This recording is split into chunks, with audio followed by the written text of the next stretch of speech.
ഞാൻ വളരെ സന്തോഷത്തോടു കൂടിയാണ് ഈ വേദിയിൽ നിങ്ങളുടെ മുന്നിൽ നിൽക്കുന്നത്.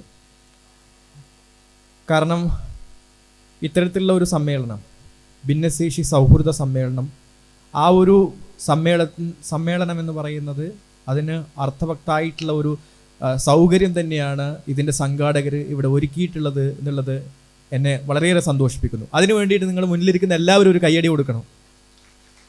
കാരണം എന്താണെന്ന് വെച്ചാൽ ഇങ്ങനത്തെ ഒരുപാട് പരിപാടികൾ നടക്കാറുണ്ട്, പക്ഷേ ഭിന്നശേഷി സൗഹൃദം എന്നൊക്കെ പറഞ്ഞ് നടക്കാറുണ്ട്. പക്ഷേ ഭിന്നശേഷി സൗഹൃദം എന്ന് പറഞ്ഞുകൊണ്ട് അത് യഥാർത്ഥ രീതിയിൽ നടപ്പിലാക്കിയ ഒരു പരിപാടിയായിട്ടാണ് എനിക്ക് തോന്നുന്നത്.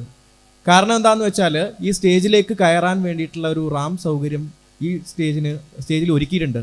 അത് പലയിടത്തും കാണാറില്ല, പലയിടത്തും പരിപാടികൾ മാത്രം നടത്തി പോകുന്ന ഒരു സാഹചര്യമാണ് ഉണ്ടാകുന്നത്. പക്ഷേ ഇവിടെ അതിനൊരു മാറ്റം വന്നിരിക്കുകയാണ്.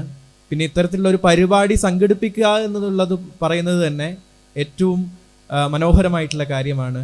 ഭിന്നശേഷിക്കാരായിട്ടുള്ള ഞങ്ങളെ ചേർത്ത് പിടിക്കുന്നതിന് നിങ്ങൾ മുന്നോട്ട് വന്നു, ഇതിൻ്റെ സംഘാടകർ മുന്നോട്ട് വന്നു എന്നുള്ളത് സന്തോഷമുള്ളൊരു കാര്യമാണ്.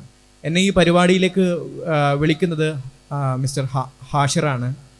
ഇൻസ്റ്റഗ്രാമിലൂടെ ആണ് എന്നെ കോണ്ടാക്ട് ചെയ്യുന്നത്. അപ്പോൾ അദ്ദേഹത്തോടും എൻ്റെ നന്ദി അറിയിക്കുകയാണ്.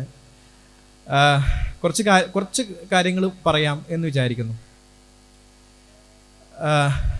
ഞാൻ എന്നെക്കുറിച്ച് പരിചയപ്പെടുത്താൻ, ഞാൻ ദിലീപ് കെ, എൻ്റെ സ്ഥലം കാസർഗോഡാണ്.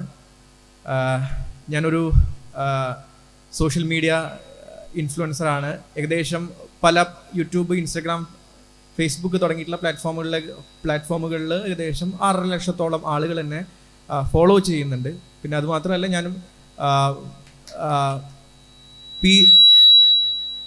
MA പൊളിറ്റിക്കൽ സയൻസിൽ പോസ്റ്റ് ഗ്രാജുവേറ്റ് ആണ്, B.Ed ഉണ്ട്, UGC നെറ്റ് ക്വാളിഫൈഡ് ആണ്. ഇതൊക്കെ ഞാൻ പറയുന്നത് എൻ്റെ മഹത്വം അല്ലെങ്കിൽ എൻ്റെ അച്ചീവ്മെൻ്റ് ഇങ്ങനെ എടുത്തു കാണിക്കാൻ വേണ്ടിയിട്ട് മാത്രമല്ല.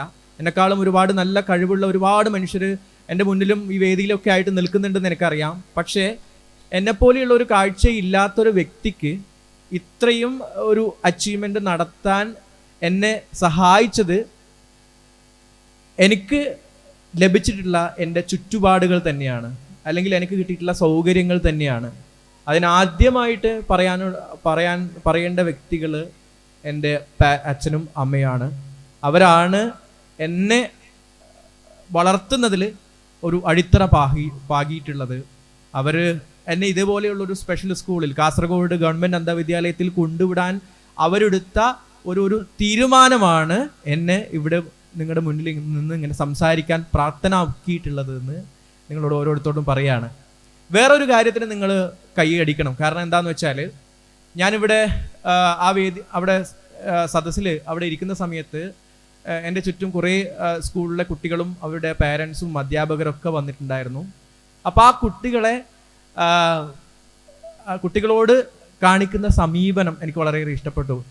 ടീച്ചേഴ്സ് ആണെങ്കിലും അവരുടെ മാതാപിതാക്കളാണെങ്കിലും നല്ല രീതിയിൽ സ്നേഹത്തോടെ അവരെ പരിചരിക്കുന്നത് ഞങ്ങൾക്ക് കേൾക്കാൻ സാധിച്ചു എന്നുള്ളത് അത് ഈ സമൂഹത്തിന് നൽകുന്ന ഒരു വലിയ ഒരു പാഠമാണ്, അല്ലെങ്കിൽ വലിയ ഒരു കാര്യമാണ്. കാരണം ഇത്തരം ചേർത്ത് നിർത്തലുകളില്ലാതെ ഭിന്നശേഷിക്കാരനൊരു വളർച്ചയില്ല എന്ന് മനസ്സിലാക്കുന്നുണ്ട്. കാരണം കൂടുതൽ സഹതാപമല്ല വേണ്ടത്. ആ സഹതാപത്തിൻ്റെ കാര്യം പറയുകയാണെങ്കിൽ എനിക്ക് എൻ്റെ ഒരു അനുഭവത്തിൽ നിന്ന് പറയാണ്. കുട്ടിക്കാലത്ത് ഞാൻ കാഴ്ചയില്ലാത്ത ഒരു കുട്ടിയാണല്ലോ. അപ്പോൾ കുട്ടിക്കാലത്ത് എൻ്റെ ഫാമിലിയിലൊക്കെ പരിപാടികൾക്കൊക്കെ പോകുന്ന സമയത്ത് ഒരുപാട് ആളുകൾ വന്നിട്ട് എന്നെ നോക്കിയിട്ട് കുറേ പേര് കരയായിരുന്നു. കരയുന്ന മാത്രമേ അവർ കൊണ്ട് കരയാൻ മാത്രമേ കഴിഞ്ഞിരുന്നുള്ളൂ. അവരൊരിക്കലും എൻ്റെ ജീവിതത്തിൽ അവർക്കൊന്നും ചെയ്യാൻ പറ്റിയിരുന്നില്ല. പക്ഷേ അതോടൊപ്പം എന്നെ ചേർത്ത് പിടിച്ച്, അല്ലെങ്കിൽ എനിക്ക് വേണ്ടിയിട്ടുള്ള സൗകര്യങ്ങൾ, എനിക്ക് വേണ്ടിയിട്ടുള്ള സപ്പോർട്ട് ഒക്കെ തന്നിട്ടുള്ള ആളുകൾ മാത്രമേ എന്നെ സഹായിച്ചിട്ടുള്ളൂ. അല്ലാതെ നമ്മളെ കണ്ട് സഹതപിക്കുന്ന ആളുകളെ കൊണ്ട് നമുക്കൊന്നും ലഭിക്കാനില്ല. അതുമാത്രം ഞാൻ ഓർമ്മിപ്പിക്കുകയാണ്. പിന്നെ ഇവിടെ ഈ ഒരു വേദിയിൽ എന്നെ ക്ഷണിച്ചതിന് എല്ലാവരോടും ഉള്ള നന്ദിയും സ്നേഹവും അറിയിക്കുകയാണ്. എല്ലാവരും സന്തോഷമായിട്ട് ഹാപ്പി ആയിട്ട് ഇരിക്കുക എന്നുള്ളതാണ് ഞാൻ ആഗ്രഹിക്കുന്നത്.